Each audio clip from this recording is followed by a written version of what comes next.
course now. It's annoying. Let's see. Use QR code. Wow. Come on. Open me here. Okay. It wants me to log in. Alright, there we go. Nope. That's my friend, but not today. Anyway, so let me do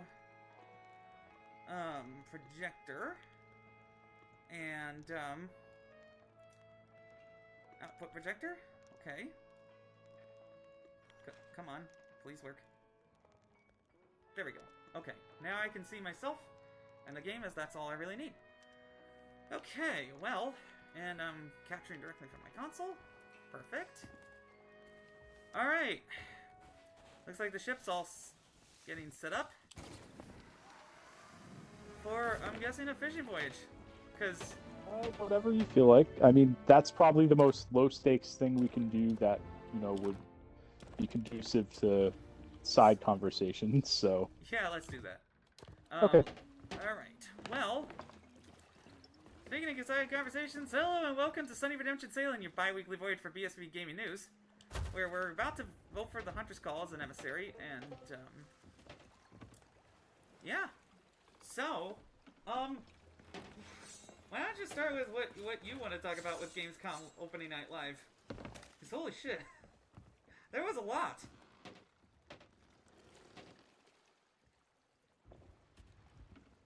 Guessing you're just using the quest table while you think about it.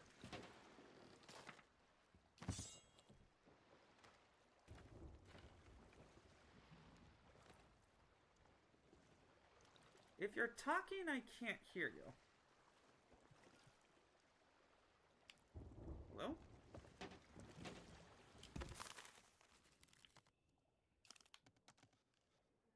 Smuggler's League is now separate. Okay, there we go. Okay. Okay. Maybe we do the Smuggler's League. Try it if you want. Yeah, why not? It's the new stuff. Anyway. I don't, like, I only have a very surface level knowledge of what it is as a voyage, but we can try it out. Oh, we currently have treasure on our ship. Yeah, I threw a smuggler thing on here, but we'll probably just be better off diving anyways to find whatever. Let's sell this. Anyway, okay. So... You can. Well, the thing is, we can only sell it to the smugglers. Oh. Which I don't even know where they are. We can't sell it to like the. No. Not even the What's it called?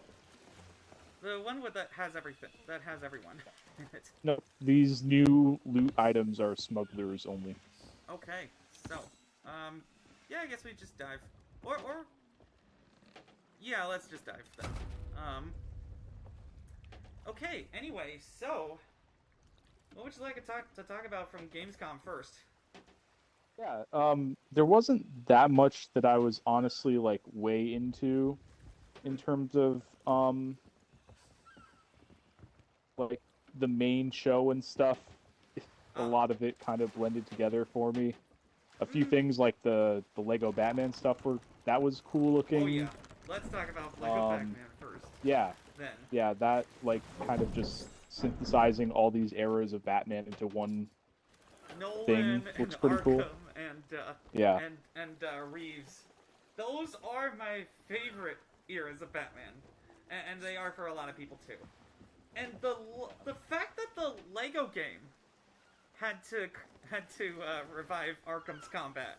Like, it would have been a freaking no-brainer to do that for Gotham Knights, but they decided to get rid of the ability to block anything. Because if you have that, then you don't need to deal with the stupid RPG systems that make no sense. Yeah. Oh, before we shove off, I'm not sure how this works with emissary stuff. Oh, did we? We may have emissary for the wrong thing then. That's the thing, is I'm not sure what these treasures count for, so we might be best off just emissarying for Athena, because that usually is a good catch-all for most of the loot. Okay. Let's go do that real quick, just to get that. It seems like they're taking longer between Lego games to make them more engaging gameplay-wise, which Yeah, You know what? because for a while they were like multiple games a year at Traveler's Tales for like a decade, then they kind of finally slowed down. With some unique ones in there, to be sure, like Lego City Undercover, but I mean, after the detail of the Lego Skywalker Saga, which, well, it was kind of fine. It didn't really, oh, okay, vote to represent a thieves' fortune. There we go.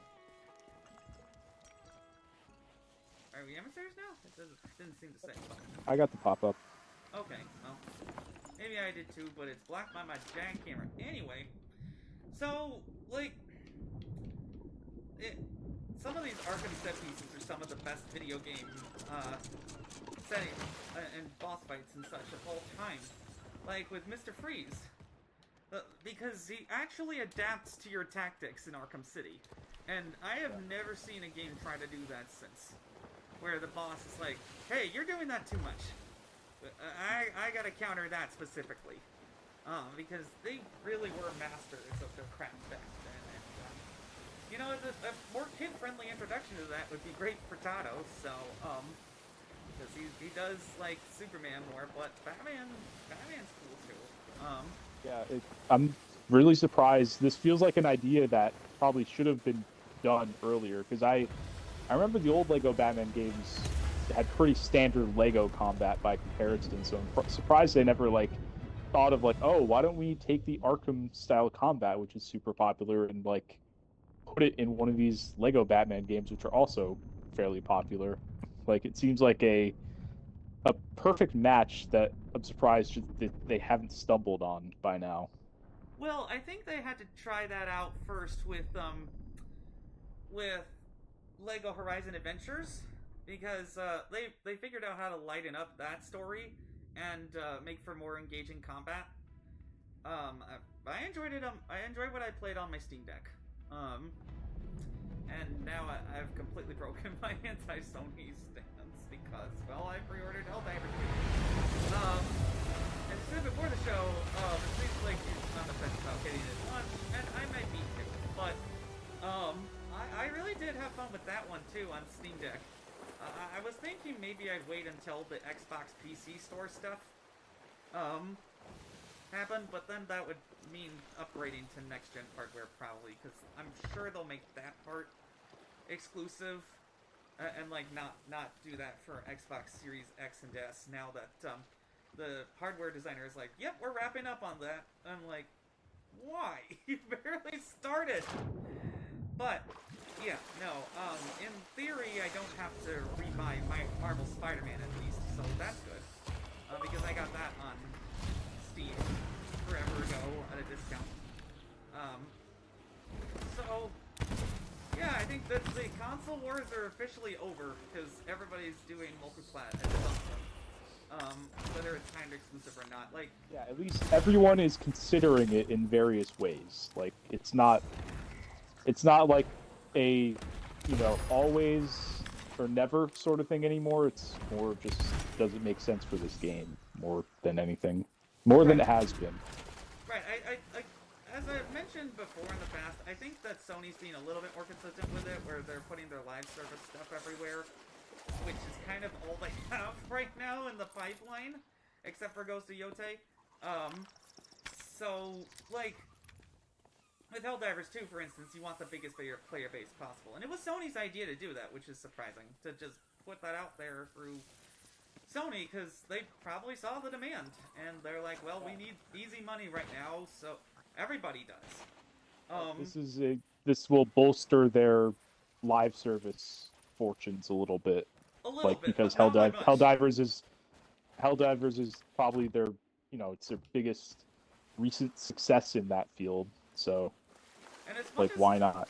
And as much as everybody might want them to pivot back to single player, it's gonna take the industry a while to do that, because, you know, it's easy to be like, oh, Warner Brothers, here we go again. I'm dead. Here we go again. There's a lot of phantoms around. But, like, the main problem with that is that, like, a lot of the developer pool has just been very focused on live service, so there's not as many single-player developers and such. So they kind of had no choice, I guess, if they wanted to continue hiring developers and not have it take even longer. This is why these long-ass pivots didn't work, because it was a huge gamble to try and get a piece of a shrinking live service pie. And now, well, the stuff that they were working on single player, they also canceled, like Hogwarts Legacy, Director's Cut. They're gonna get a sequel to Hogwarts Legacy, but that's probably gonna take forever, and, as long as J.K. Rowling is involved with the franchise, I'm no longer buying into it, so, they probably lost a lot of hardcore Harry Potter fans, especially in this anti-trans time. I mean, I justified it at the time because I was going through an ugly divorce and I needed an escape. And I was mourning the fact that the Harry Potter game that I wanted for 20 years was shat on by one woman's evil tweets. And then I donated an equivalent to the National Center for Transgender Equality, and it still wasn't enough for a couple of moralizing assholes on social media who are like, oh, blah, moral absolutist stance, you know, you're an evil human being for doing one thing wrong that we don't like. It's like, come on, you know? Sometimes people just need things, and I needed that at the time. But, you know, I'm not gonna, normally, if it was, this franchise was run by a normal person, who wasn't just rebooting the Harry Potter books for 10 years, then I probably would get the Hogwarts Legacy version on Nintendo Switch 2, because, well, portable. But, no, I will not. Anyway, so, the other big thing that happened, which wasn't part of the show, but we gotta talk about it anyway. I gotta get your thoughts. Kirby Air Riders. Yeah, I didn't get a chance to watch that whole direct. I watched like the first 15 minutes, but just working a lot. So I don't have full thoughts on it, but I am excited for it because I do like Kirby. I liked Kirby Air Ride back in the day. I was never that good at it, but, you know, it was fun. Definitely like a higher learning curve than Mario Kart, even with simplified controls. Yeah, because the footage I saw looked pretty similar in terms of like simple controls but tough execution still.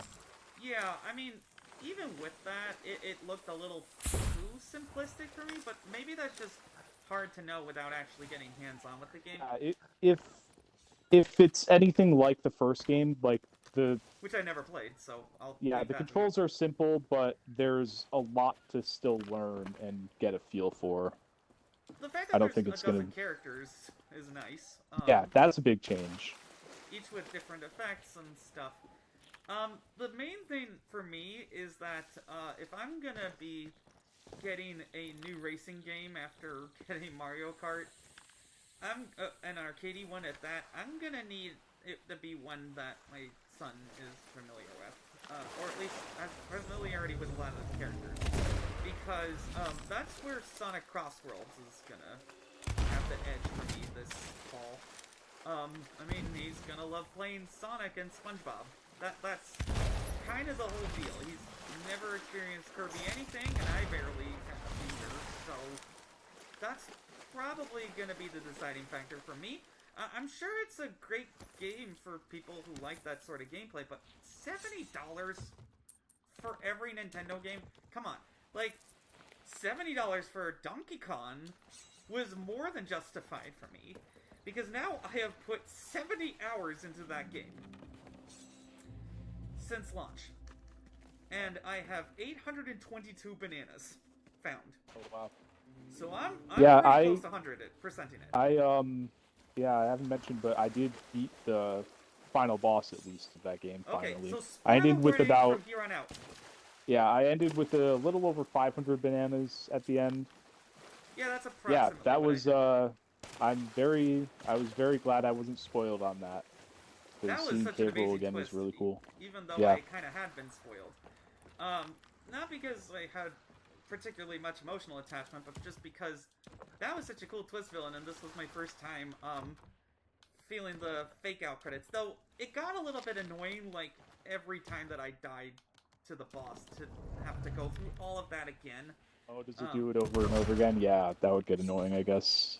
Yeah, I died at least 20 times to King K. Rool, and I get it, but that final phase was so boring. Like the city part surrounding it was a good test of all your abilities, but then like basically you only need the elephant bonanza to win. Yeah. You can't all use I used on that final boss was I used a little bit of the zebra to get away from one attack, and otherwise I just did elephant and Kong Bonanza pretty much, and that was more than enough to beat him. Like, pretty sure I did it on the first try, not to brag. Okay, that kind of I don't remember dying too, because I don't remember having to redo any of it.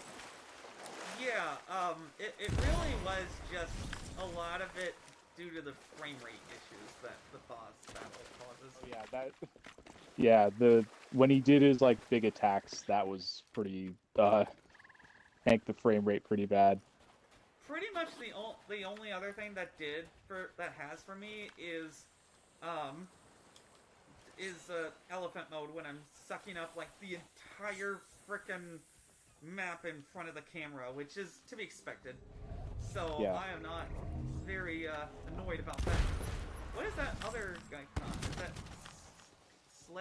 Roderick? Oh, that's that. I dug up a skeleton, so you can summon these friendly skeletons that'll fight for you.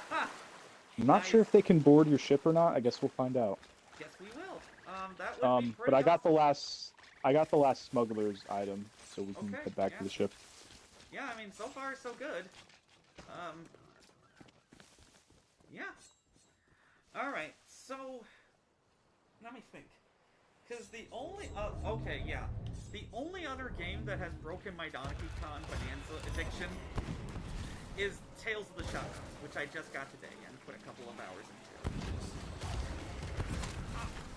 I can see why it might not be everybody's cup of tea, but I don't really get the hate for Tales of the Shire. It's good. It's good so far. It's not amazing. The graphics in particular look like they are like they would have been at home in a mid-range PS2 game. But, you know, this is original Nintendo Switch code running on my Nintendo Switch 2, and it runs fine and looks okay enough for me to get invested in. Like, the meal mechanics are actually really innovative.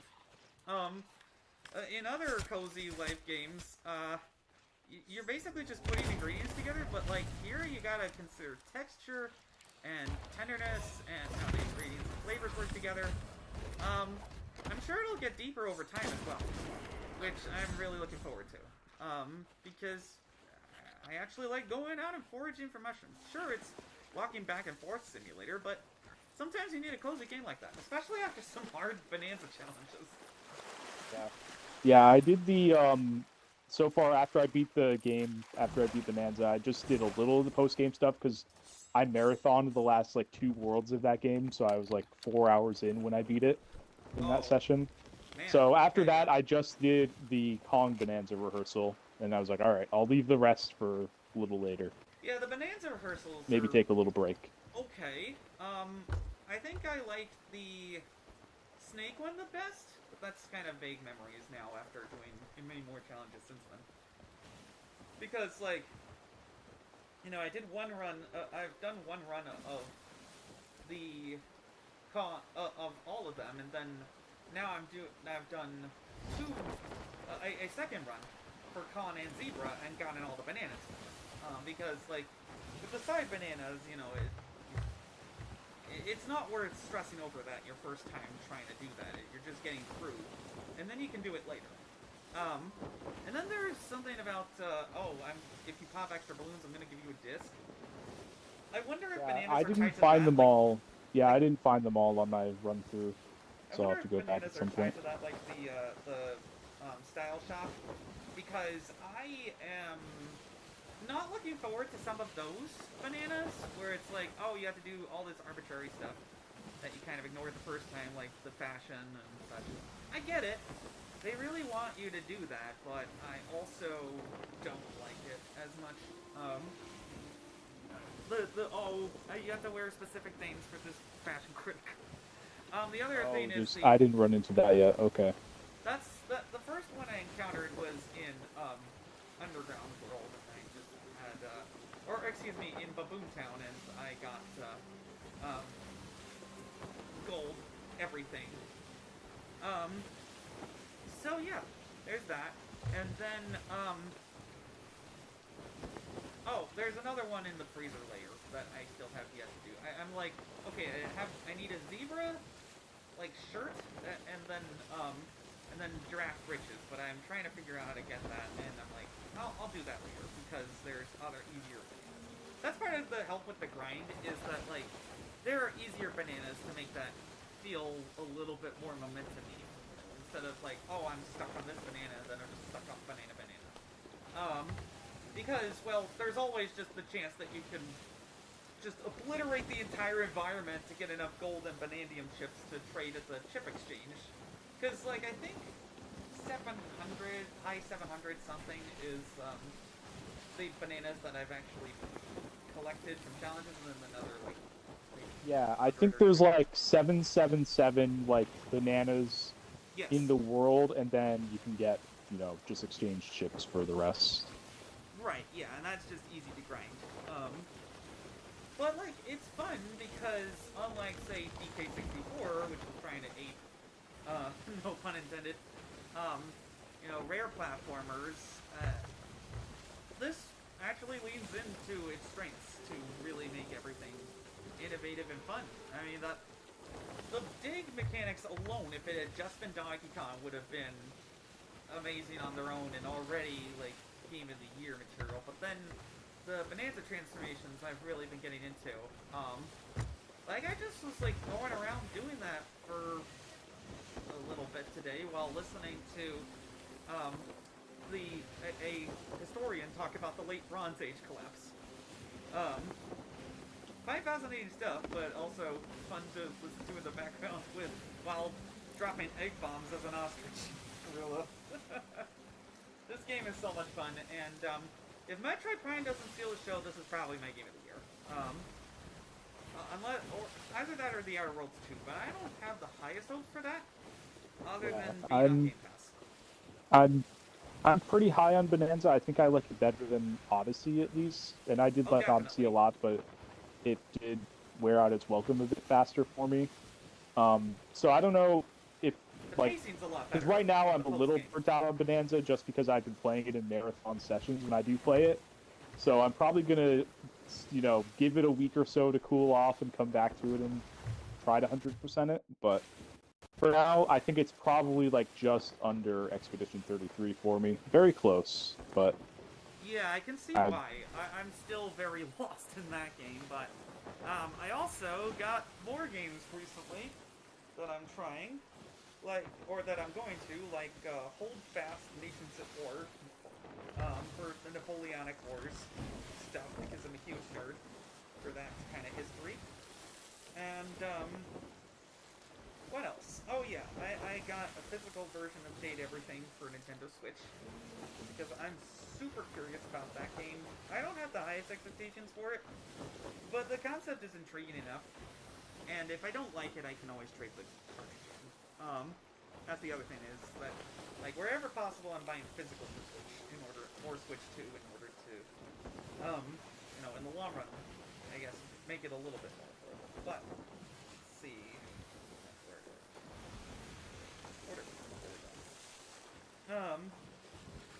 Because, yeah, like, it's kind of weird hours out there with, my job being litigated over again at Consumer Financial Protection Bureau.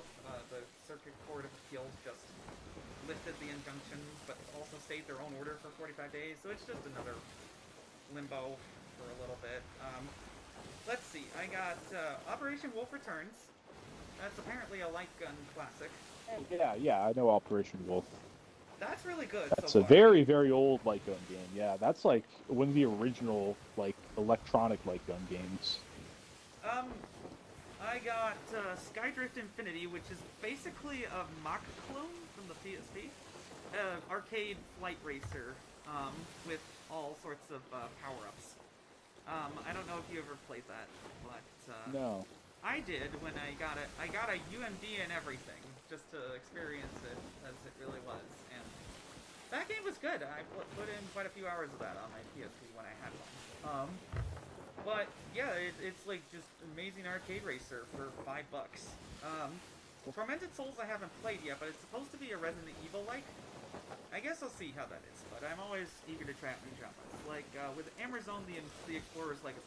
Like if the first opportunity that goes on sale, I'm getting it because the demo made me feel smart. That's the mislike that I think I told you about before. Yeah, yeah. That demo is still out there for people who want to check it out. I think, or maybe they took it down from the. They probably did at the end of whatever period it was there for. Agatha Christie Murder on the Orient Express. I'll try that. I like challenging myself with a good mystery game. And then I also heard about The Last Hero of Nostalgaia, which is a Souls-like parody game about everything turning into retro pixelation garbage and the hero not being very important. Like, there's a customization slider that does nothing. You're just a stick figure. You know? Including endowment and skin color and all that jazz. So, so far pretty funny. And pretty solid game, though I'm dying a lot because Souls-like. The guy on YouTube made it look a little easier than I thought, but I'm willing to give it a chance for $7.50. Let's see what else. Oh, physical copy of Shadow Labyrinth, because the Switch 2 upgrade is actually free and you can download it separately. Okay. So there's that. We'll see how it is. And then, like I told you, I got Persona 5 Tactica bundle,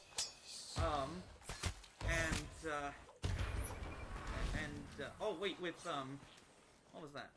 Tales and Symphonia, and then, right. Fate Yeah. Farm, which I haven't seen physically separately, so I wanted to snag it and finally try that game. Because I've been looking for a good cozy game for a while, and, again, I think Tales of the Shire might be it for me, which again is so strange, because it seems like you either love it or hate it. And so far I'm really liking it enough to keep going with it. Let's see what other announcements came out of Opening Night Live, because there's a lot. Yeah, there's a lot, but to me, just not really much that was not really a stream for me. Well, that's, again, like one of the most exciting things from the pre-show, in a twisted way, to me, was the Bubsy 4D announcement. What? Because what was that? you didn't see that? Yeah, they announced No, I a didn't. sequel to Bubsy 3D. So it's 4D now. Made by, What does that I mean? forget who, but a team that had recently made a well-regarded 3D platformer. I forget the name. Well, But yeah, so that. and it's being published by Atari, so they're trying to make that happen. And I wish them luck, but like I think the trailer is also very tongue-in-cheek, so it's not as if they're like earnestly going out and trying to make Bubsy 3D 2, but I don't know, they're doing something with that IP, I guess. that is nice for people who Yeah. like that sort of thing. I mean, it's sort of like Well, ironic cringe levels of enjoyment, I suppose, for some people. But, yeah, if but like it's I enough think to they sell are games, trying to make an actual good game here, so I'm just interested with to see cringe how that dialogue, goes. I guess. Yeah. Because that's what Bubsy is known for, is cringe Yeah. dialogue, but also bad platforming from the past, and so it'll be the game that people remember who liked that sort of thing, and not how it actually played, probably. Because I imagine that's what a lot of remasters do, is bring them up to the level. I'm just disappointed that we have nothing about Bioshock 4, that 80 people have been laid off, that Ron Ferguson has to come in to save the game, and that the Bioshock remake was cancelled. Because there are a lot of things about that original game that, like, could be changed to make it more modern. Like, either give people a reason to do the backtracking other than like, one boss leaving behind some things, or just get rid of it. Like, you know, make that more interesting, have more alive characters, have more NPCs and enemies throughout.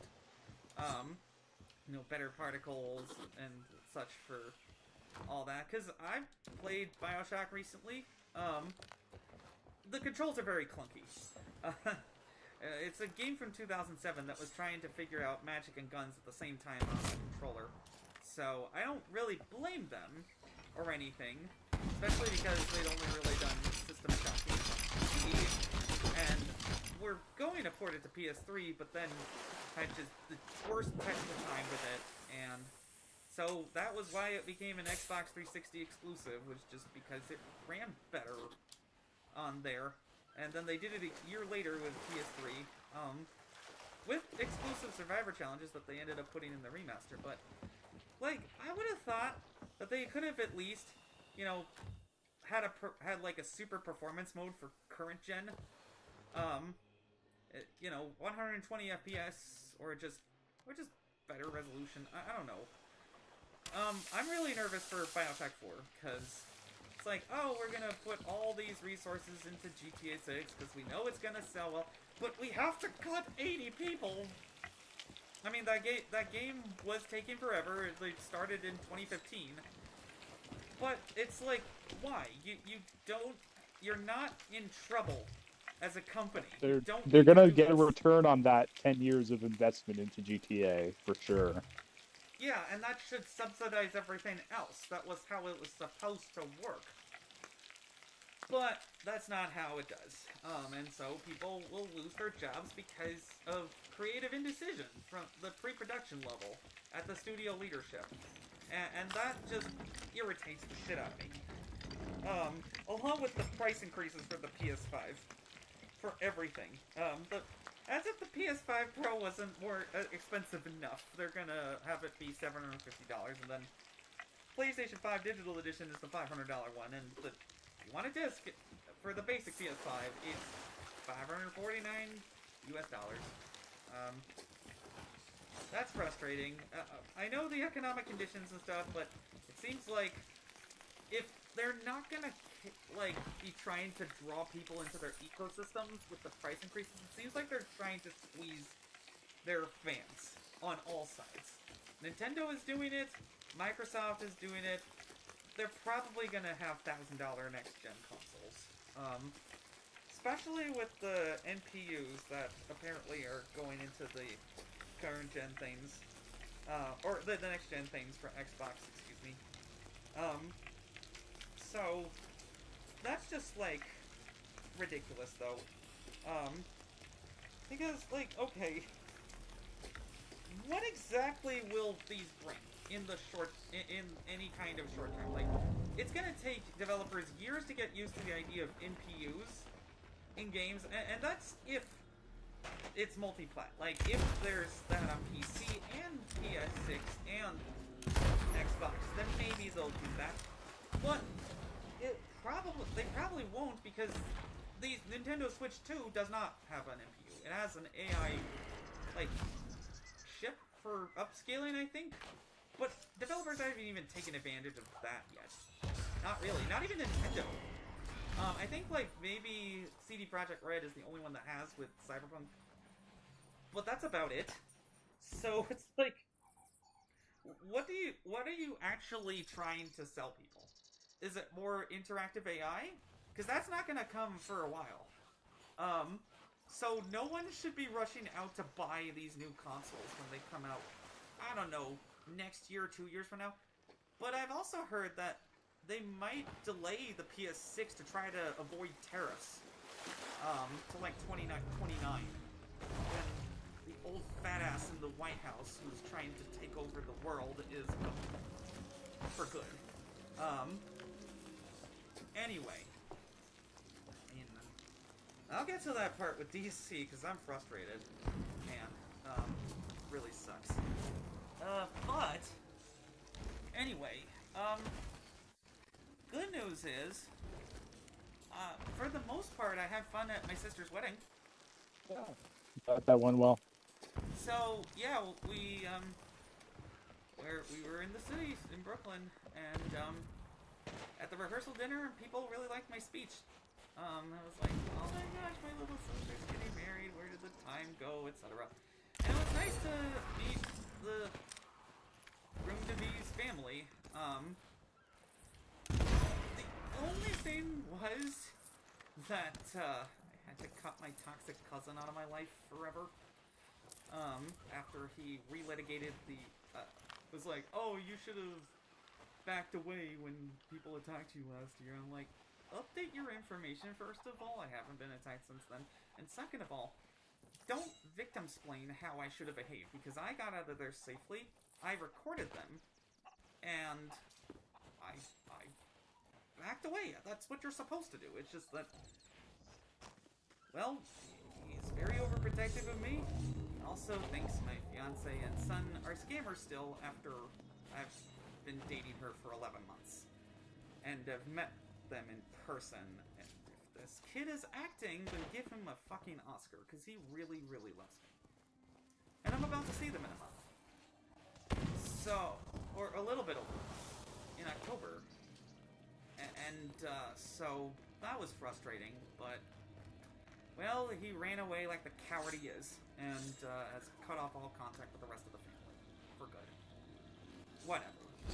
He wasn't contributing much to me. But my best friend was there and defended me and made sure I got home. Well, I cried, but he was there. Anyway, so the next day, the actual wedding. My sister was so pretty in her dress. Oh my gosh, I gotta send you some pictures. The ceremony itself, we all cried. Then I dry in the house. I read the 7 blessings. Yeah, that was cool. And both me and my sister had tears in our eyes while we were, doing that. While I was watching her get married, what's going on?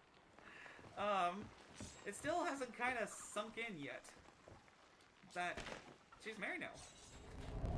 But, well, I'm so happy for them. They had an excellent time at the reception, getting lifted on chairs. So did my mom and dad. I did not. I danced a little bit, but I ended up having a jalapeno drink that had seeds and pepper and juice in it, and that just really hurt my stomach. So again, my good friend, my best friend, got me home safe from that. But, anyway, so that was great. The Ace Hotel that we stayed in Brooklyn was also fantastic. Other than a mobile key login issue that, the staff replaced with a physical key card really quickly, they were really great. The food was fantastic there. I got room service for the first time ever in my life, and it was a huge-ass Angus burger. I did not realize how huge it would be. But, well, yeah, I mean, I'm just hoping that I can have my turn in 5 years, and that, I can do it. It's my second wedding, and the big ceremony will be in Africa, so it'll be a small one, but I'm really looking forward to it, because then hopefully that will mean that, we're not fucked as a country. Because I am not looking forward to going back to DC. I'm not. It is currently under military occupation, which is probably part of why. It's like, oh, I got out of there just in time. Literally the day before all that went down. Yeah, we gotta talk about that, because that was amazing. But, first, well, the administration backed down on replacing the chief of police because they got and they are fashionistas, meaning that they cosplay as fascists, but they don't have the balls to actually, kill their enemies, or whatever. And, so they're gonna back down if people actually fight. And the American people are angry, and they're going to fight this overreach. DC in particular is pretty pissed off because restaurant rates have been plummeting. Queer bars have been have been plummeting in attendance for obvious reasons. And now apparently throwing a sandwich is a felony. This administration is currently squeezing every constitutional safeguard that there is. I was still managed to be happy, but it's been hard. Thinking about that, and thinking about having to go back to work in said federal government. But, as long as somebody needs the mail, and, Bostock still stands, I'm still there. Because they cannot fire me as a trans person. They cannot fire me as a disabled person. They cannot. I've been there for 10 years. This is the only job that I've ever known. I'm applying to other places. We shall see.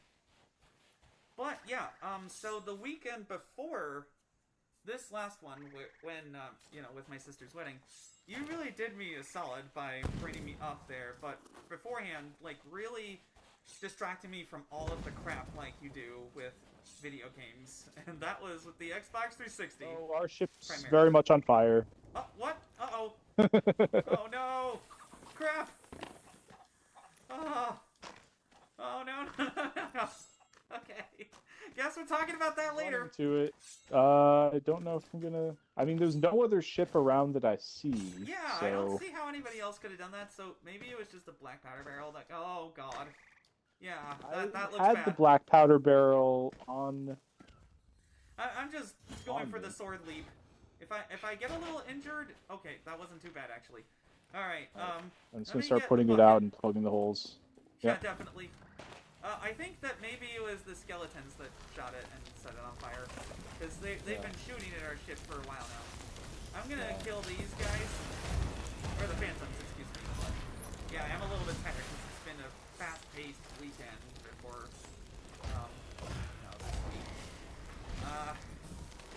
no, not great! Oh boy. Fire's almost out. Well, so, yeah, once we do, then we can talk about the classic games that we played. It really told me something.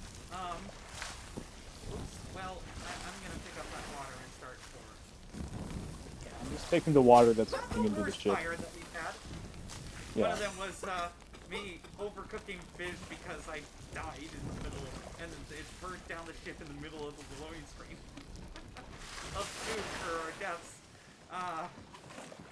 Okay. Well, you're still on fire. That's not great. That's it. Yeah, let me put myself out, I guess. There's also some glowing things on the beach. They're probably just gold pouches, but I'm gonna check them out. Okay, now that the immediate threat is over, well, okay. So, that weekend was great because it was nice to try even little pieces of your Xbox 360 library. The main problem with the Xbox 360 right now is that the interface is slow as hell, as we saw, and also that the digital store stuff is collapsing, even for people who downloaded the games. Like, you mentioned that Xbox Live indie games have to connect to the internet to confirm ownership. Who cares? The store is down. Nobody's buying these anyway. I know, like, you would think they would just, like, let it go. do a blanket scan of the licenses and say, okay, you own this, it's yours, whatever. But that gives them the ability to take them away when it's convenient for them. And this generation, as much as, people love it for the great games, was the beginning of the end for true ownership of video games on consoles. Because of things like this. And then people wanted the convenience of day-and-date releases on digital. I mean, that's cool. I'm gonna move the ship, by the way, so we don't get caught out like that again. By whatever set our ship on fire, I have no clue what it would have been. It was probably one of the skeletons. But what would they have set on fire? They must have... Did we have a black barrel on board, or no? I was carrying it. I was in the process of selling it to the smugglers. Okay, so, yeah, I don't know then. I mean... If someone just, like, did a drive-by and left, I don't know. Maybe a haint got to it, or a vampire, like in Sinners. That movie was fantastic. as I was saying before the show.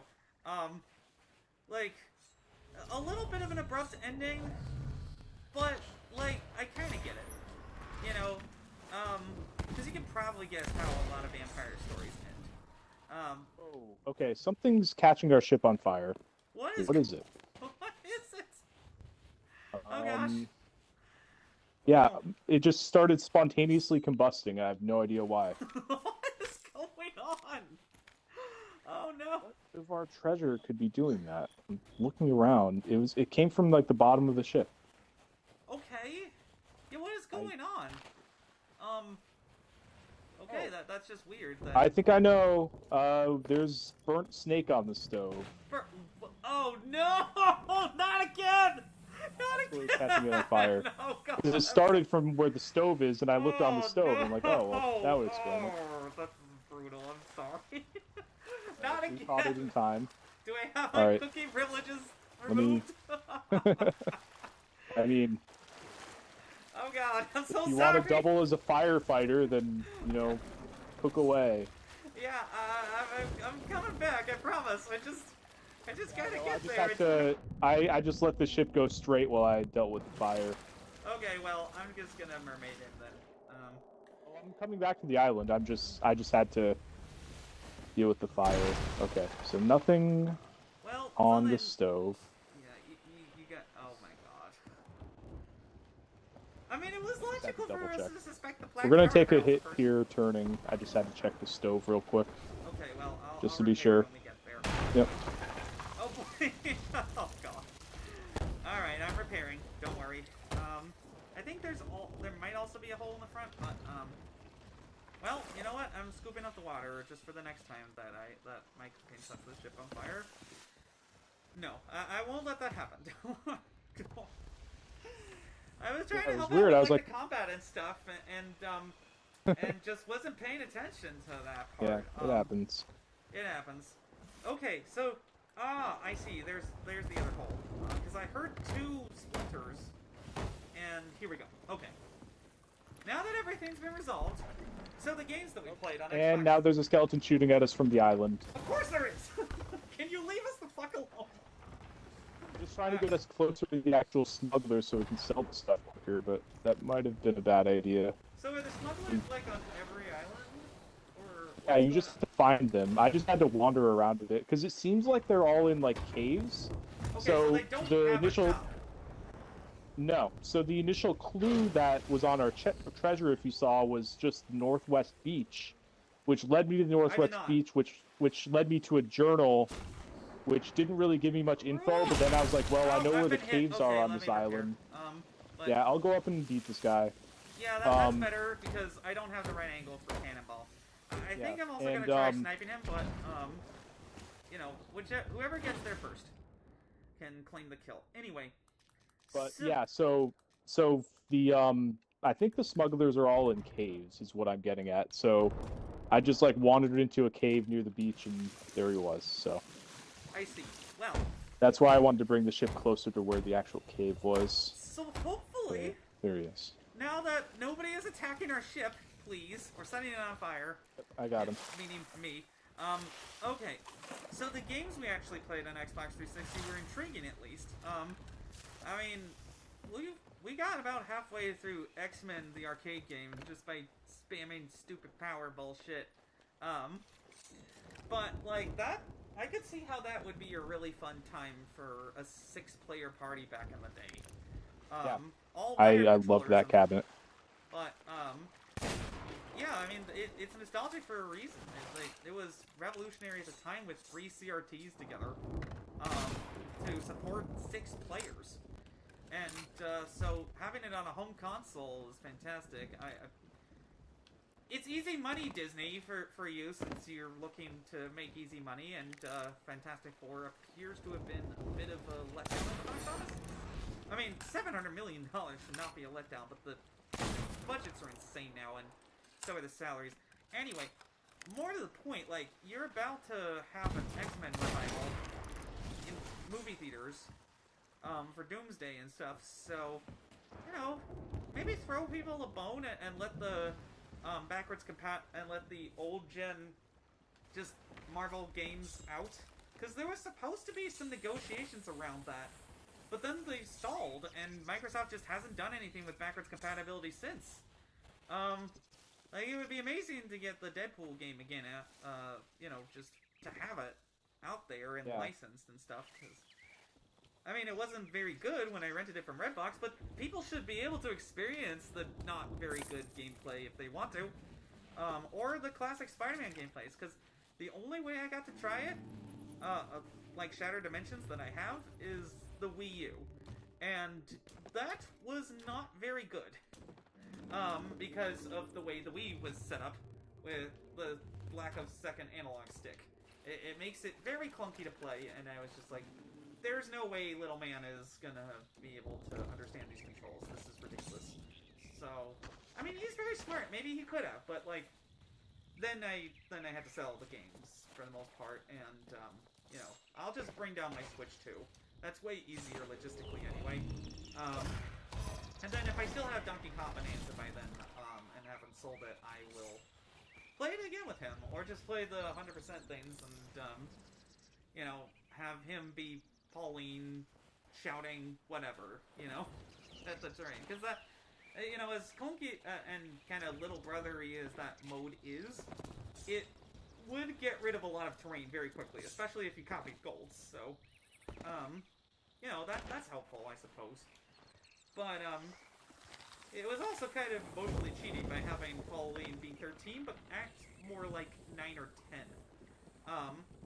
You know, because that's just for me. Because my little man's nice.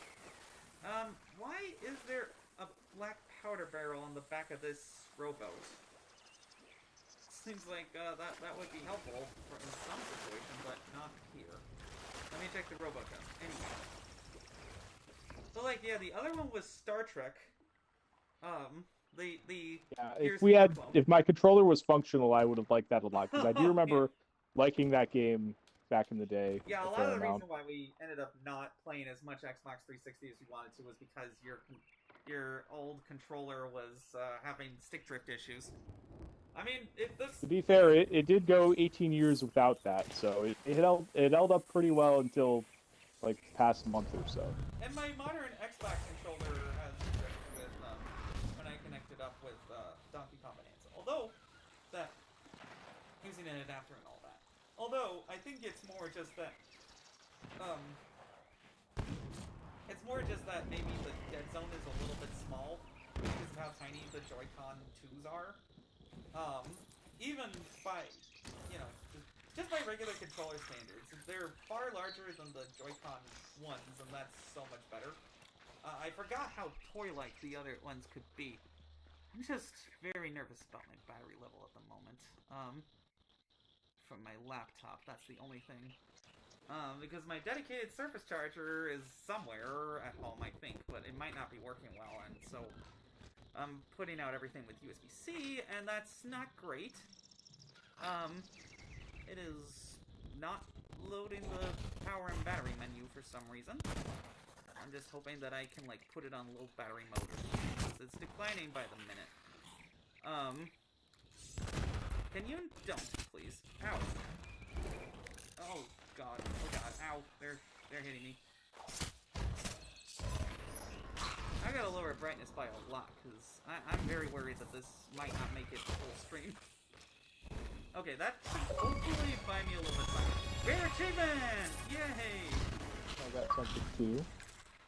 For diving to and completing a smuggler's voyage. That's it? Okay, so those are pretty short voyages. Okay. It makes sense to me now, and so yeah, I understand the loop of those. Yeah, instead of bringing it back to the merchant's like before.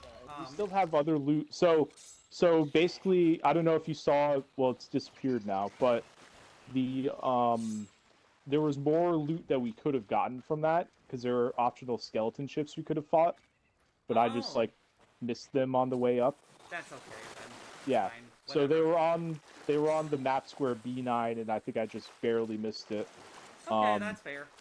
Oh, there's a grade 5 Reaper, but they're pretty far from us, so we're okay for now. Alright, you're right. Yeah, our ship took a beating from 10:34. me. Alright, Anyway. so that didn't really give us much emissary progress either, so now we know that's not really that valuable for Smuggler's Voyages. But the loot itself for Smuggler's Voyages was very valuable, so those are maybe worth doing. Yeah, I mean, well, I can see that being a valuable We do still have voyage. more loot that we can sell to the guy. Okay, There's yeah, still at sure. least a painting in there. And I'm then just trying to think I guess we whatever- can get out of here. Maybe I don't think we have much time for like another voyage, so maybe just head That's back okay. to an outpost and chat for a bit more. Sure, yeah, that's fine. Okay. Because So this we can sell. I mean, that line, "Welcome to die alone." Yeah. They kept that in. I'm so glad they did. 'Cause, I've had legendary. that burned in my brain for a good 25 years. I didn't record the moment he actually said it with my phone, but still, that was fantastic. And then, like, let's see. We tried Midtown Madness 3 and it didn't work. I guess Yeah, that was just. The If I price brought my backwards original compatibility. Xbox, or if you come up here at some point, because I don't. That thing's a bit of a pain to lug around, and I'm a little Yeah. scared of it. I'm scared of Smuggler's lugging it Riches, around huh? too much. Yep. 50,000 gold already from the Smuggler's League. Yeah, wow. these are pretty valuable voyages, Nice. apparently. Well, yeah. I mean, they want to encourage people to do them. But, and the short loops help for sure. So, you know, if anybody's on the fence about trying them and Sea of Thieves, definitely check them out. Man. Yeah, I like the structure so far because it's a voyage like we kind of did the short version, and we did one of the optional things, which I guess was finding that extra loot on the beach. But then, Yeah. if you wanted to, you could also fight off those skeleton ships for loot. So it's like it's sort of a flexible voyage, which I like. Yeah, that's Like you could really either neat. just beeline it, or do one of the objectives like we did, or do both of the optional objectives. So I kind of like that structure. Yeah, I mean, that's a really innovative way of doing that. Especially, you know, now that I think they may want to do some smaller voyages as Sea of Thieves goes into extended support mode, probably. Because, well, I'm not sure what else Rare is doing right now after Everwild was canceled, but I imagine that whatever they're doing next, they would want to scale up for that pretty soon. Like, I don't think there's a Sea of Thieves 2 on the horizon, you know? But they did say they're going to keep the game supported with private subscription servers. I think that's what they said anyway. Yes, eventually. they're testing that out right now, and so I think like select people have access to that. Well, some people have had access to that for a while, like big streamers and stuff, to do like, you know, Testing, yeah. both testing and just for like private, you know, competitions and stuff, because that's something people wanted. But yeah. they're going to be opening it up a little bit wider and let you just pay for that ability. Yeah, I mean, I hope eventually they're like, well, we can't even make any money from this anymore. Let's just give that away for free or something. Yeah, I So mean, that there's from what I some hear, like kind of the thing? cosmetic stuff they do still makes pretty good money for them, which is why they've kept up with it, and that's sales always been a enough from the focus in their PS5 port update as well. videos. Yeah, that's always been a big focus in their update videos. Is always pointing out the cosmetics, because those do generate pretty good money for them, Yeah, and I'm surprised even that, 7+ years on. I'm surprised they didn't announce a Nintendo Switch 2 port, because the other big announcement for me from Opening Night Live was Order of the Giants. That looks really cool. For Indiana Jones and the Great Circle. Love the main I game. think It's more I of that. think enough time has passed for me where I'm ready to go back to it, because I did get a little burnt out towards the end of the Thailand that's section. fair.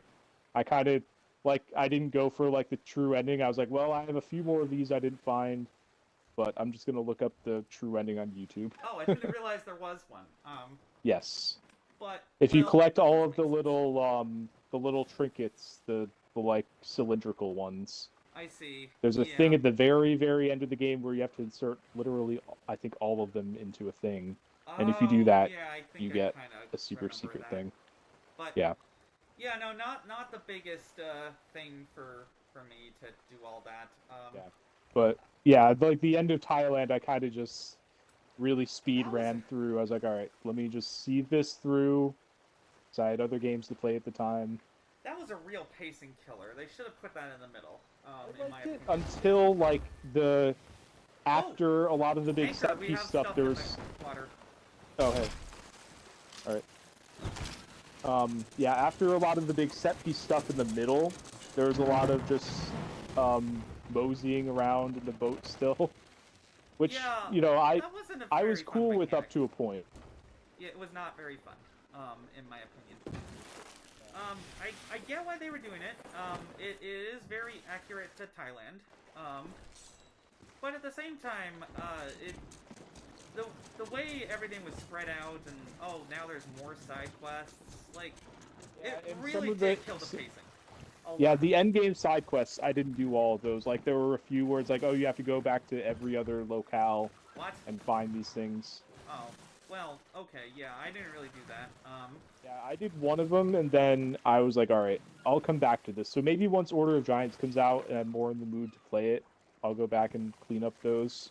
Yeah, I mean, a lot of the reason that I got that was got the premium edition upgrade was for the Order of Giants, and then they also threw in the Temple of Doom skin, which my mom liked, because she got to see the original when she was a teenager. And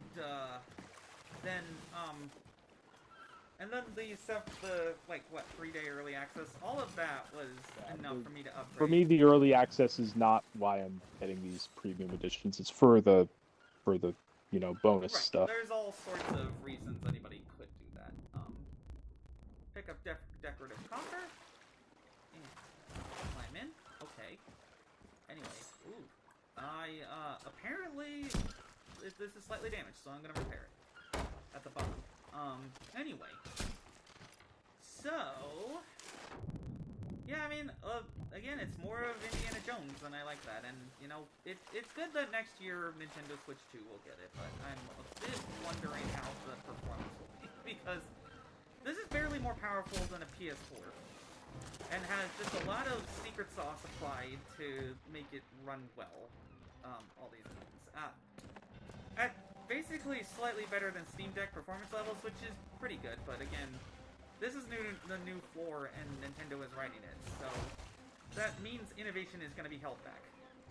The same problem applied to Tales of the Shire, because, well, they haven't bothered to say when they're going to do Nintendo Switch 2, probably because, like a lot of developers, they don't have Switch 2 dev kits yet, even.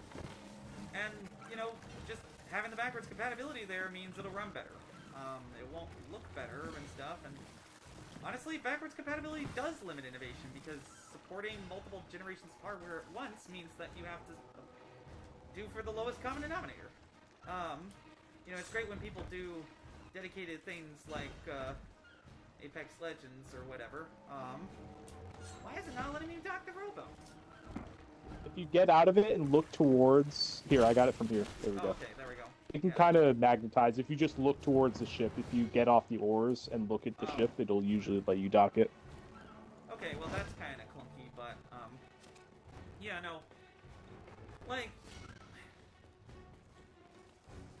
I get it because the sales are there, but eventually they're going to need to drop support for Nintendo Switch 1. Yeah, that'll come in time. I don't think it's going to be as long of a cross-gen as we have with PS4 and Xbox One, because Switch 1 is just such ancient hardware at this point. Like, I'm sure there will be some people cling to it for a while, like people that can manage, you know, more low-fidelity games, but I think a lot of people, bigger third parties, are already kind of moving away. I mean, hopefully you're right, because we really do need to have that floor raised a little bit when it comes to games. I mean, for the people who can't, there's cloud gaming. Unfortunately, because that's just how it's gonna be. Like, for the people who really cannot upgrade from Xbox One, I mean, there's probably still some people who just are gonna buy the next Call of Duty or play it on Game Pass. Somehow it's still on Xbox One and PS4. I mean, come on, what are we doing here? It's gonna be terrible. The experience is gonna be terrible on there. On the base hardware, especially for both Xbox One and PS4. Oh, I'm off the ship. Oh no! Okay. I think I got hit by a cannonball mid-air or something. Oh god. Well, here we go. Oh no! As soon as I can. I'm just gonna keep firing and Yeah, make sure to try to keep the ship going. same I here. should be back in a couple seconds. Okay, alright, I'm back. I'm repairing. Okay. Yep, I'm just steering a little bit so you don't hit a rock. Okay, sounds good. Oh man. Okay. Sometimes I forget that this game really loves to insist on distracting us from whatever we're talking about. Okay, I just was making sure there wasn't another ship behind us. Alright, the skeleton ship ran away from us. They're way behind us now. It's either that or they were like, oh, my AA doesn't let me go around the rock. Well, there's a ship behind us. Is that it? Yes, it is. Okay. Do you want to turn back and fight it, or do we want to just... We're right by the outposts. Okay, let's just do that then. Let's just... We don't have much treasure to sell, but let's just sell it and... Yeah, we don't have much probably time wrap either. it up soon. Yeah. But man, like, okay, there's just a ton of news that we haven't gotten to. I'm gonna try and see, because there's a longer period of time than normal between shows. But again, like, Lots to catch up on. leadership is apparently not worried about Battlefield 6 despite the amazing beta numbers because Call of Duty is too big to fail. And you know what, for the people who are like, well, it's on Game Pass, and that's my It's fighting us again, weird. And that's my We're so close to the outpost, why is it fighting us? Well, let's fight back. Like in, I guess if you got a shot on it, go for it, but I'm still just bringing us to the outpost. Okay, well, let's see if Okay, I think it turned around now. We There's got also close enough. loot over there. In barrels. I'm gonna check out for a second. Probably nothing. If it's all just barrels, it's probably nothing really Yeah, no, notable. it's... Maybe a fish or two. Let's see, well... I'm just checking it out anyway, but... Yeah, you're probably right. It's mostly wood planks. Yeah, it's all wood planks and basic freight. But it was worth checking out anyway. I think maybe my computer is, not handling this well, though. We shall see on the recording after, but... Yeah, like... I mean, this is the era of, like, big, expensive-ass games that won't say how much they cost because people are price-sensitive right now. If any game is going to be $80, it's going to be GTA 6, because that's going to be a game people will play forever. Same with Mario Kart. But I don't think many other games can get away with that. Not even Call of Duty. You know, they'll of course push their premium editions or whatever to get early access, and the battle pass, and all of that crap. I'll check out Black Ops 7 for the campaign and maybe a little bit of the multiplayer, but I'm really hoping that, you know, I also get 10 free hours of Battlefield 6 to enjoy with the campaign for that, and possibly the multiplayer with you. Because, well, that game was really good. It felt like a little bit Battlefield 4-ish and not very innovative other than the graphics and destruction, but I think people wanted to return to basics anyway with Battlefield 6, so, and that open beta really confirmed the demand for that kind of game, because they smashed basically all records. Like 600,000 people signed up for the beta, if I remember correctly. It is a free beta, so, you know, there's that little barrier to entry there. But also, you know, they're making a good game that people want to play. Like, it's not that hard. Video game companies, you stop trying to chase trends and ask your customers what they want. You know? So, like... I mean, I think it's a very good start to video game season this year. Like, some of my most anticipated games being in 2026 or not showing it up at all. And for the Hollow Knight fans, I'm sorry you have to suffer some more. Why do they keep teasing the release date? And then not doing that? I mean, they at least said it's going to be 100% this year, so I would kind of expect October, November. This is for their big new hardware reveal that's literally exactly the fucking same thing as their rogallyx that already cost $800 to $1,000 and doesn't even play 95% of your Xbox. That's the thing is, like, I would consider a device like that if it played my existing library, but the fact that it's limited to play anywhere. And then they cancel. I know, like, it's like that's like infinitely more appealing to me. Yeah, just because like I do have a small subset of my library is play anywhere, sure, but like a lot of the games I'd want to play handheld are not. So maybe they're holding fire on that until they can time it with next-gen home console, because they did say they wanted a unified platform with the new hardware. So that probably means like a lot of Xbox PC merging. Like there was. Oh, why is the skeleton ship still firing on us? Well, it doesn't matter anymore. Let's just lower emissary, then it doesn't matter. Yeah. Well, there's just so yeah, that's very weird. There is just so much confusion around that. Like there is Warhammer 40,000 Dawn of War 4 Xbox on the Xbox stream coming only to PC. Like if these games just like are like, well, okay, you can just sideload it, you know, and then load it that way and play the PC games anywhere without a dedicated console port and go have fun with the keyboard controls, then that's one thing. But it's like, no, we're just gonna just do Xbox PC, Xbox hardware. It's like they do not know what they want with Xbox, the brand. I mean, if you're gonna have Xbox consoles just be another part of the ecosystem, which is fine as long that's fine as long as you make the experience premium. If they just slap in a Windows side-loading mode and call it a day to the existing interface and call it a day, that's going to be a huge problem, as I mentioned. And again, they may feel like, oh, we can get away with it because the hardcore nerds will buy it at $1,000, whether it's functioning as a dedicated console that much better than the Series X and S or not. Because, well, you're trapped by your digital library, screw you. That's the other thing. It's like now, again, PS5 has raised prices in America. I guess they couldn't avoid that forever with tariffs and the whims of the Mad King of America, but it still sucks that that's how they're rolling. Let's see. Okay.